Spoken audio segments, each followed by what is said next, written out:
Hello and welcome, everybody. We are again here with a new lesson.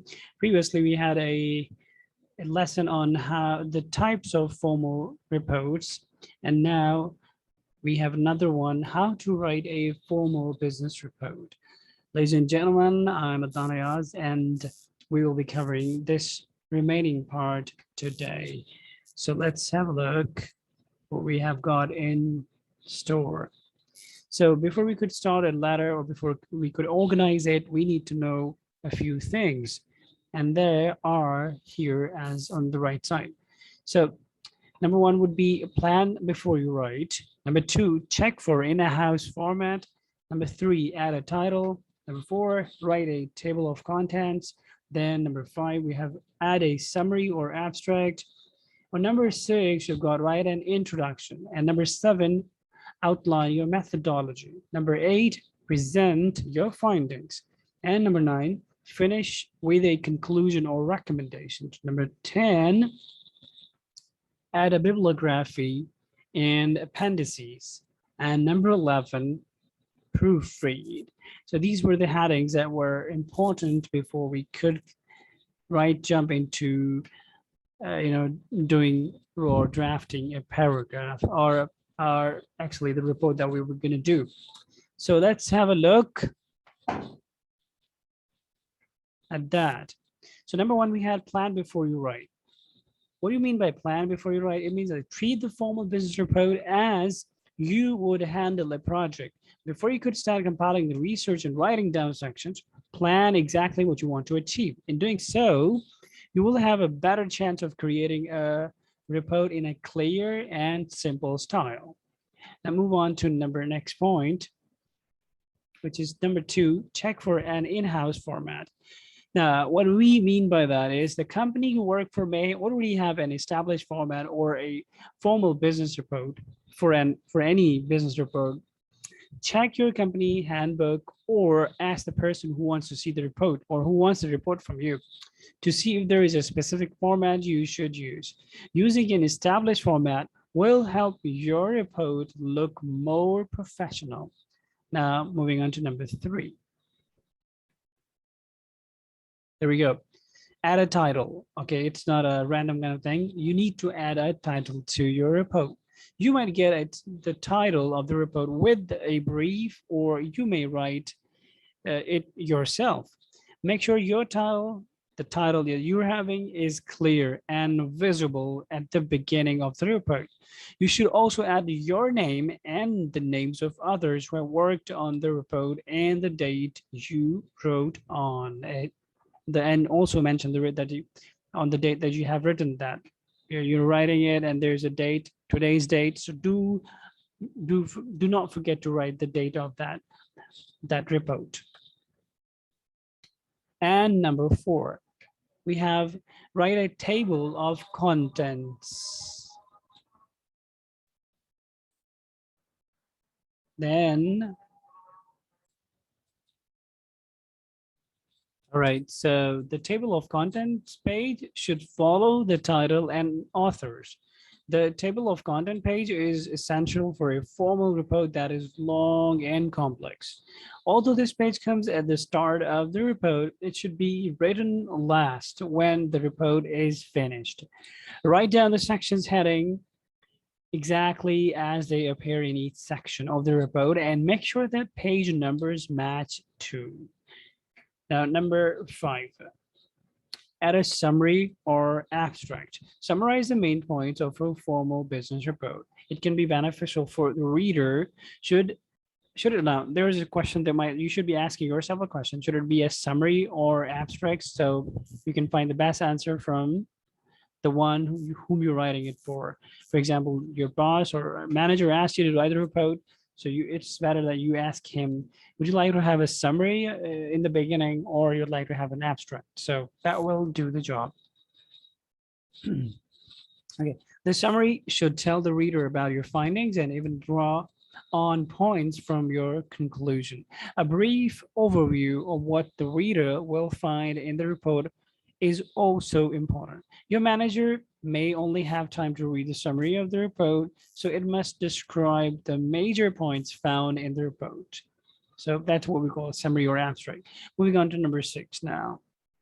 Write an introduction. Now you are almost nearing to start that the main thing of the main part of the report.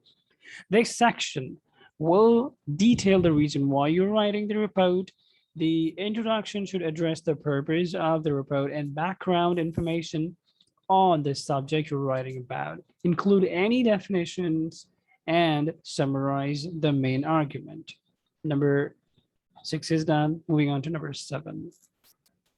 Outline your methodology. Yes, that's important. The methodology section should explain to the reader the research methods you have chosen to create this report, such as using a qualitative method or a quantitative method, or a combination of both. It should be a clear justification of why you chose to use certain methods. So that's what we call methodology, which is actually mostly a part of research. Moving on to number 8. Present your finding. Now this is time. This section is where you should present outcome of your research. Make findings easier to read by using headings, subheadings, and numbered sections to organize everything. You can choose to present your findings in the bullet points or with the help of a table.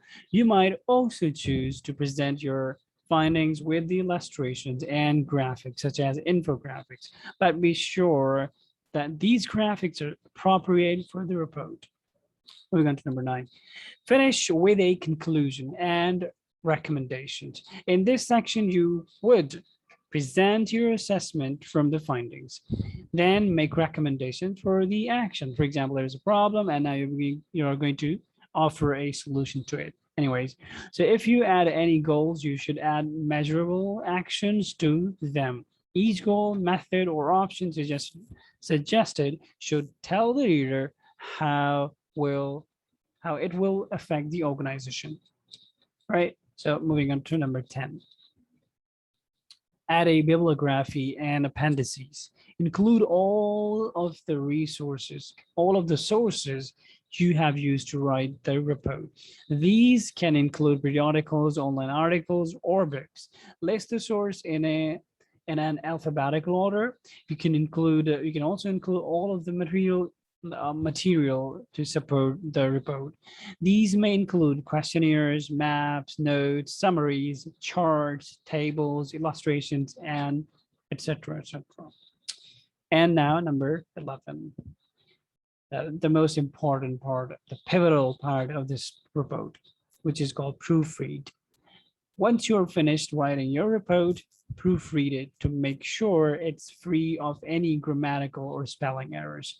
Now, when you talk about proofreading, you never want to do it yourself. Make sure you hand it over to someone who's better, who's trustworthy, and you let him or her the proofreading job for you. Because you do it, you might have a tendency of skipping a few grammatical or any kind of errors. So give it to somebody else. So which will make the report more credible.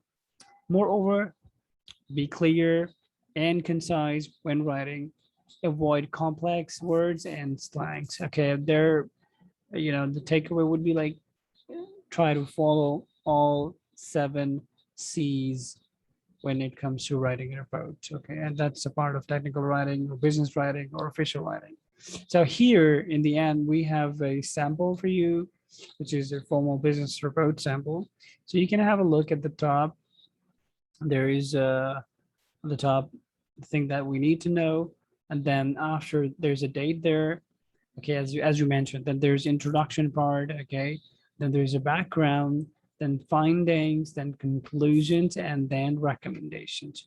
As some of the reports may not include the conclusions and recommendation both. So they might require you to just give either recommendation or maybe a conclusion, or just a conclusion, no recommendations, which is again varying from a topic to topic, organization to organization. So that was it, my dear listeners and watchers. I hope you have got something from here, if you really think it was useful, don't forget to support my channel in any way you can. Thank you very much and have a wonderful, wonderful learning.